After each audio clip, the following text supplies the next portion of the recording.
ചേട്ടാ ഒരു ചലഞ്ചാണ്. ഒരു പീസ് തണ്ണിമത്തം കഴിക്കുന്നതിന് ചേട്ടൻ 50 രൂപ വെച്ച് കിട്ടും. ചേട്ടൻ കഴിക്കാൻ തയ്യാറാണോ? കഴിക്കാൻ തയ്യാറാണോ? ഒരു പീസ് തണ്ണിമത്തം കഴിക്കുന്നതിന് 50 രൂപ വെച്ച് കിട്ടും. തയ്യാറാണോ? കഴിക്കാം. ചേട്ടാ പേരെന്താ? ബാബു. ബാബു. എവിടെ സ്ഥലം എവിടെയാ? പച്ചതാന. അപ്പൊ ഒരു പീസ് കഴിക്കുന്നതിന് ചേട്ടൻ 50 രൂപ വെച്ച് കിട്ടും. തയ്യാറാണോ? അപ്പൊ തുടങ്ങിക്കോ. സമയപരിധി ഇല്ല, ചേട്ടൻ പതുക്കെ കഴിച്ചാൽ മതി.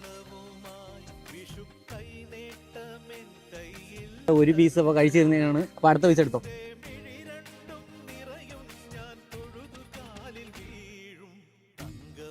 ഓക്കെ, അപ്പൊ രണ്ടാമത്തെയും കഴിച്ചു തീർന്നിരിക്കുന്നു. അടുത്ത കഴിക്കാൻ താല്പര്യമുണ്ടോ? അപ്പം വെച്ചോ, അടുത്ത എടുത്തോ. സ്പീഡായിട്ട് എടുത്തോ, പക്ഷെ സമാധാനത്തിൽ കഴിച്ചാൽ മതി. സമയമുണ്ട്. ബാബു ചേട്ടാ അപ്പം മൂന്നാമത്തെ കഴിച്ച. അടുത്തെടുക്കാൻ താല്പര്യമുണ്ട്? ഉണ്ട്. അപ്പൊ എടുത്തോ, ധൈര്യമായിട്ട് എടുത്തോ. എത്രാമത്തെ കഴിക്കുന്നത്? 4. 4ാമത്തെ. ഓക്കെ, കഴിച്ചോ.